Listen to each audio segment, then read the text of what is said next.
When Sanballat heard that we were rebuilding the wall, he became angry and was greatly incensed. He ridiculed the Jews. And in the presence of his associates and the army of Samaria, he said, "What are those feeble Jews doing? Will they restore their wall? Will they offer sacrifices? Will they finish in a day? Can they bring the stones back to life from those heaps of rubble burned as they are?"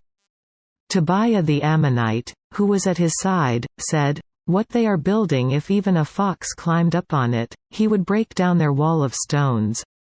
Hear us, O our God, for we are despised. Turn their insults back on their own heads. Give them over as plunder in a land of captivity. Do not cover up their guilt or blot out their sins from your sight, for they have thrown insults in the face of the builders." So we rebuilt the wall till all of it reached half its height, for the people worked with all their heart. But when Sanballat, Tobiah, the Arabs, the Ammonites and the men of Ashdod heard that the repairs to Jerusalem's walls had gone ahead, and that the gaps were being closed, they were very angry. They all plotted together to come and fight against Jerusalem and stir up trouble against it. But we prayed to our God and posted a guard day and night to meet this threat. Meanwhile, the people in Judah said, "The strength of the laborers is giving out, and there is so much rubble that we cannot rebuild the wall."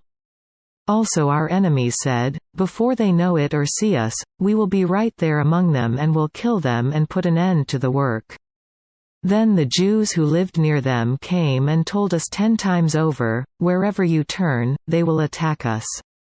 Therefore I stationed some of the people behind the lowest points of the wall at the exposed places, posting them by families, with their swords, spears and bows. After I looked things over, I stood up and said to the nobles, the officials and the rest of the people, "Don't be afraid of them.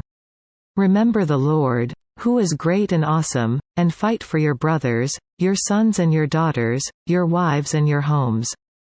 When our enemies heard that we were aware of their plot and that God had frustrated it, we all returned to the wall, each to his own work. From that day on, half of my men did the work, while the other half were equipped with spears, shields, bows and armor. The officers posted themselves behind all the people of Judah, who were building the wall. Those who carried materials did their work with one hand and held a weapon in the other. And each of the builders wore his sword at his side as he worked. But the man who sounded the trumpet stayed with me.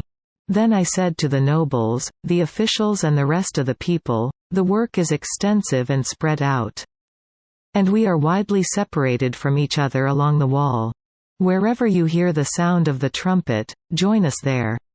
Our God will fight for us." So we continued the work with half the men holding spears, from the first light of dawn till the stars came out. At that time I also said to the people, "Have every man and his helper stay inside Jerusalem at night.